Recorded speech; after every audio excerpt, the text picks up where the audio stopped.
खुलुमबाय एसबी बड' निउज चेनेलाव नोंथांमोनखौ गासैखौबो बरायबाय आं सिबिरानि ब्रह्म सानसेनि खौरां नायनो मोजां मोनग्रा गासै रायजो राजा नोंथांमोनखौ आंनि एसबी बड' निउज चेनेलाव गिबियावनो बरायग्रोनानै लाबाय दिनैनि खौरांफोरखौ नोंथांमोननो आङो मिथिहोनो आखायाव लादों नोंथांमोना अननानै खौरांखौ जोबजासे खोनासंगोन होननानै मिजिंथिबाय बिटिसि बिसायख'थिखौ लानानै दुंहाव थासारि बावखुंग्रि बियाबाव दुंहाव थासारि ओजोंहाय अदालगुरिनि भेरगावआव आरो 14 नं चिरांदुवार बियाबावबो नारा-नाथा जानायखौ नुनो मोननाय जादों। बावखुंग्रि बियाबनि तिलतिलायाव इउपिपिएलनि गंनै गारिखौ बुफायनानै थेर-बेथेर खालामबाय। गंनै गुफुर गाबनि बलेर' गारिनि ग्लासफोरखौ सिफायनानै थेर-बेथेर खालामबाय। फोरमायथिनाय बायदिब्ला इउपिपिएलनि गंनै बलेर' गारिखौ बिपिएफ दोलोनि मावथिफोरा बेबायदि खालामदों होननानै अजद होदों। ओजोंहाय अदालगुरिनि भेरगावआवबो दुंहाव थासारि बिजेपिनि गारि आरो बिजेपिनि बिसायख'थिनि मावख'खौ बुफायनानै थेर-बेथेर खालामबाय। इउपिपिएल दोलोनि सायाव अजद फैदों इउपिपिएलनियानो बिजेपिनि गारि आरो बिजेपिनि मावख'खौ बुफायनानै थेर-बेथेर खालामदों होननानै अजद होदों। ओजोंहाय 14 नं चिरांदुवार बियाबावबो दुंहाव थासारि अदेबानि नारा-नाथा जानायखौ नुनो मोननाय जादों। 14 नं चिरांदुवार बियाबनि 3 नं दिबितला गामियाव बेबायदि नारा-नाथा जानायखौ नुनो मोननाय जादों। इउपिपिएल दोलोनि मददगिरिफोर फारियै हपना हाजदा रामु किस्कु सत सरेन आरो माखासे बिथांमोनहा जौ लोंनानै रायजो राजाजों बिपिएफ दोलोनिया सावरायफुबाय थानाय समावनो हेंथा खालामनो नाजानायखौ नुनो मोननाय जादों।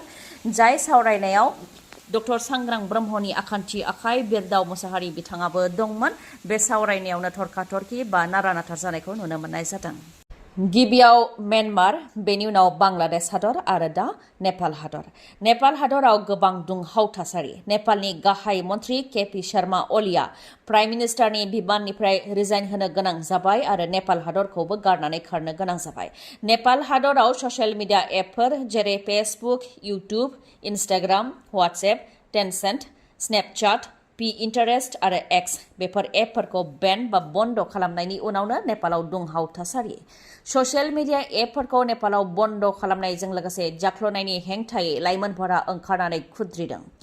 जेराव प्रशासन आरो सोमावसारग्राफोरनि गेजेराव गोबां नारा-नाथा दुंहाव थासारि जादों आरो डिएसपिनि गुलि गावनो बिथोन होनायाव उदाङै गुलि गावग्लुंनायजों सा 24 धरना होग्राफ्राबो जिउ खोमानो गोनां जादों आरो सा 400निबो बांसिनना जोखोम जानो गोनां जादोंमोन।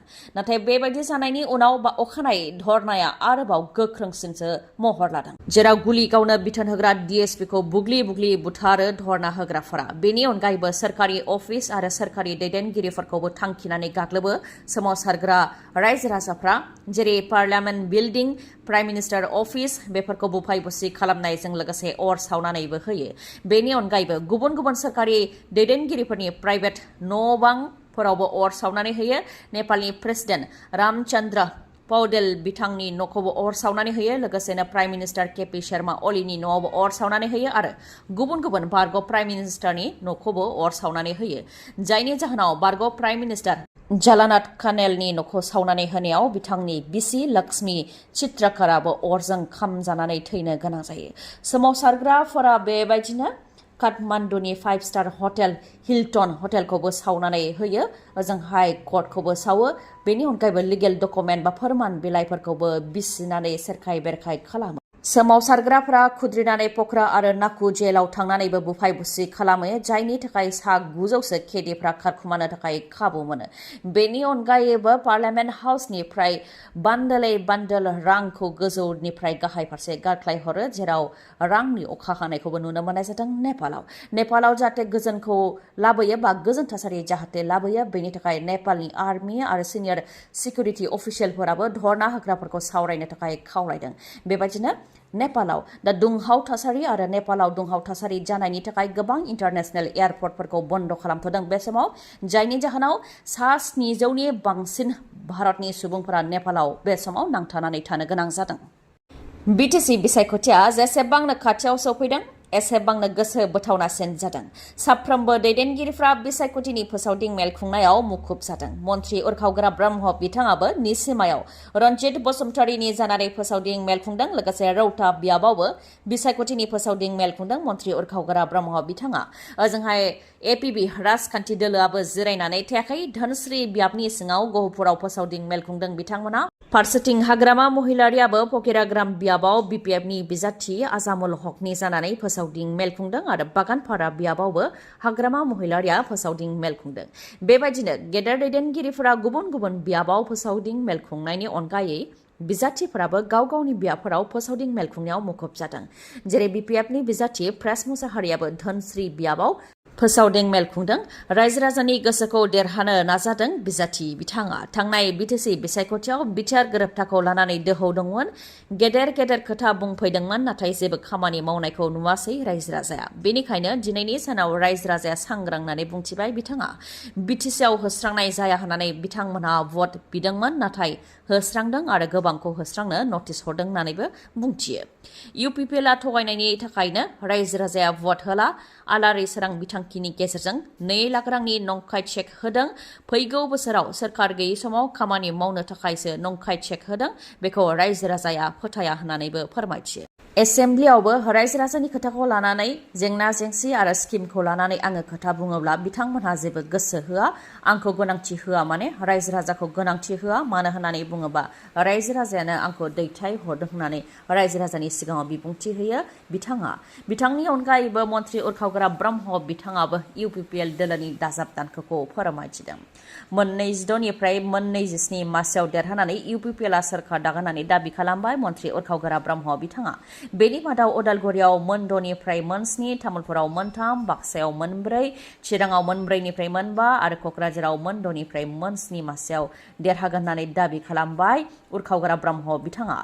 बिजेपिआ बिटिसिआव सरखार दानो हानायनि गोहो जाथ'वाखै होननानैबो बुंथियो। डक्टर नीलद सोरगियारि बिथांनि जानानै बिसायख'थिनि फोसावदिं मेल खुंनायाव बे दाबिखौ खालामो मन्त्रि उरखावग्रा ब्रह्म बिथाङा। थांनाय बिटिसि बिसायख'थियाव डक्टर नीलद सोरगियारिया 20,000 भट मोनदोंमोन। बिपिएफआ 14,000 आरो बिजेपिआ 9,000। नाथाय बे खेबाव बिजेपिआ बिजाथि फसङाखै। बेनिखायनो इउपिपिएल दोलोआ 27 निफ्राय 28,000 भटआव देरहागोन होननानै दाबि खालामो। ओजोंहाय क'क्राझाराव थांनाय बिटिसि बिसायख'थियाव मोजां फिथाइ खालामाखैमोन इउपिपिएलआ, जायनि थाखाय दा दतमायाव प्रमद बर'खौ दैथायहरनाय जादों होननानैबो फोरमायथियो उरखावग्रा ब्रह्म बिथाङा। ओजोंहाय एपिबि राजखान्थि दोलोआ मोनबेसे मासियाव देरहागोन बेखौ फोरमायथियाखै। मोनबेसे मासियाव देरहानो हागोन बेखौ रायजो राजाफ्रासो थांखि खालामगोन। बेखौ आं बुंनो हायाबा जों दाबि खालामोबा जाया होननानै बुंथिबाय अनजालि दैमारि बिथाङा। गोबां रायजो राजायानो गुहुपुराव ओंखारबोनानै मदद होफैदों, जायखौ नुनानै गोजोननाय मोन्दों आरो थुलुंगानाय मोन्दों होननानै फोरमायथियो डक्टर अनजालि दैमारि बिथाङा। 3 सलजारफोरा बरफजों फबसिन जानानै जिउ खोमानो गोनां जादों। लादाखआव थानाय सियाचिन बेस केम्पआव बरफजों फबसिन जानानै 3 सलजारफोरा जिउ खोमानो गोनां जादों। सलजारफोरा माहार रेजिमेन्टनिमोन आरो बिथांमोनहा गुजरात, उत्तर प्रदेश आरो झारखन्डनि थागिबिमोन। 5 घन्टासिम बिथांमोनहा बरफजों फबसिन जानो गोनां जादों, जायजों 3 इन्डियान आर्मिनि जवानफोरा जिउ खोमानो गोनां जादों आरो आर्मिनि सासे केप्टेनखौ खुनुरुखुमै रैखा खालामनो हादों। 20,000 फिट गोजौआव थानाय सियाचिन ग्लेसियाराव बरफजों फबसिन जानाया जाफ्लेबाय थानाय जाथाय, जेराव -60 डिग्री सेलसियाससिमहालागैबो सौहैयो। बरफ फबसिननायनि थाखायनो सम सम सलजारफोरा बे जायगायाव जिउ खोमानो गोनां जायो। फोरमायथिनो गोनांदि सियाचिनखौ बुहुमनि बयनिख्रुइबो गोजौसिन बेटेल ग्राउन्ड होननानैबो बुंनाय जायो। सनालि बसुमतारिया गोमानानै दङ। सोरबाफोर जुदि सनालि बसुमतारिनि सोमोन्दै खौरां हरनो हायोबा 20,000 रां बान्था मोनगोन। सनालि बसुमतारिनि फिसाया बे बान्थाखौ फोसावदों। नोंथांमोना सनालि बसुमतारिनि सावगारिखौ मबाइलनि स्क्रिनाव नायनो हागोन। सनालि बसुमतारिनि सोमोन्दै सोरबाफोर खौरां हरनो हायोबा 20,000 रां बान्था होनाय जागोन होननानै फोसावदों प्रदीप बसुमतारि बिथाङा। बाक्सा जिल्ला मुसलपुर पुलिस थानानि सिङाव थानाय गल्डिंपारा गामिनि प्रदीप बसुमतारिनि अनजालि बिसि सनालि बसुमतारिया बे समाव गोमानानै दङ होननानै फोरमायथिदों फिसाय प्रदीप बसुमतारिया।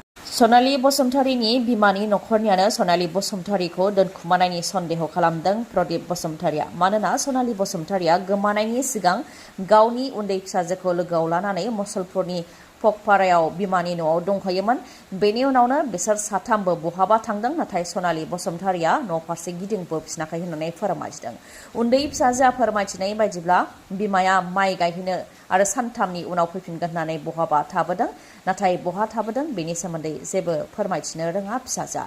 ओजोंहाय सनालि बसुमतारिनि बिमायाबो बे एखे खोथाखौनो बिजामादैनो फोरमायथियो। बेनिखायनो बेनि आन्दोआव सनालि बसुमतारीनि नखरनि सोद्रोमाफोरनि आखाइ थानो हागौ बा सनालि बसुमतारीनि बिमाया फिसाजोआ बबेयाव दं बेनि सोमोन्दै मिथियो जानो हागौ होननानै सन्देह खालामदों प्रदीप बसुमतारीया। ओजोंहाय सनालि बसुमतारीया सिगांनि गोसो थोनाय सेंग्राजों बेंगालराव खारबोबाय होननानै लोगोफोरनोबो मेसेज हरदों आरो सेंग्राया अदालगुरिनि होननानैबो एसे खौरां मोनदों होननानै फोरमायथियो प्रदीप बसुमतारीया। बेनिखायनो सोरबाफोर सनालि बसुमतारीखौ नुसनबायोबा 9394878042 बे जानबुं नाम्बाराव खौरां हरनो थाखाय खावलायहरदों। जायनाखि सनालि बसुमतारीना सासे उन्दै फिसाजोबो दङ। बेनिखायनो सनालि बसुमतारीखौ जेरैखि जाया थासारियाव नांफिनगौ होननानै दाबि खालामदों फिसाय प्रदीप बसुमतारीया। मोनफ्रोमबो बियाबाव इउपिपिएलनि मददगिरिफोरना 7,000 नखर दंखायो। बेनिखायनो मोनफ्रोमबो बियाबाव इउपिपिएलआ 21,000 भट मोनगोन होननानै दाबि खालामो प्रमद बर' बिथाङा। नंगौ, इउपिपिएल दोलोआ दासान्दि दाजाब दानख'खौ फोरमायथिगासिनो दङ। इउपिपिएलनि पुअर मेन इलेक्शन मेनेजमेन्ट थिउरिनि सायाव बिथा खालामनानै इउपिपिएल दोलोनि दाजाब दानख'खौ दासान्दि फोरमायगासिनो दङ रायजो राजानि सिगाङाव। थिग बेबायदिनो पर्बतजरा बियाबाव बिसायख'थिनि फोसावदिं मेल खुंनानै प्रमद बर' बिथाङा फोरमायथियोदि पर्बतजरायाव इउपिपिएलनिया 10,604 नखर दङ। बेनिखायनो 30,000 भटआ फैखाबाय होननानै बुंथियो प्रमद बर'आ। आरो मोनफ्रोमबो बियाबाव 7,000 नखर दङ। बेनिखायनो 21,000नि खम भट मोना होननानै दाबि खालामो प्रमद बर'आ। बेनिखायनो बे बिसायख'थियाव बेखौ लानानै गोमोनो नाङा, गुबुन दोला सिंगल डिजिट मोनगोन होननानै दाबि खालामो प्रमद बर' बिथाङा।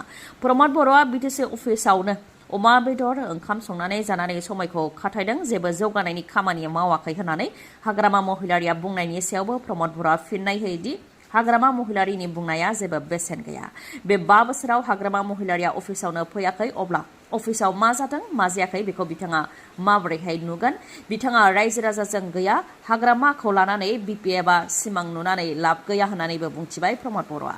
थांनाय 17 बोसोराव जाख्ल'नाय आरो हारि माहारिनि गेजेराव दाङाबाजि खालामदों, नाथाय इउपिपिएलनि बे 5 बोसोराव गोजोन फैदों आरो मोजां थासारि फैबाय होननानैबो फोरमायथियो प्रमद बर'आ।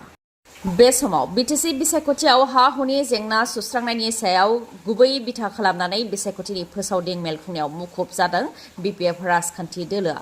बिपिएफ दोलोनि गोख्रों मावथि आरो दैदेनगिरि बिक्रम दैमारियाबो हा-हुनि जेंनाखौ लानानै गामि गामि हाबनानै फोसावदिं मेल खुंनायाव मुखुब जादों।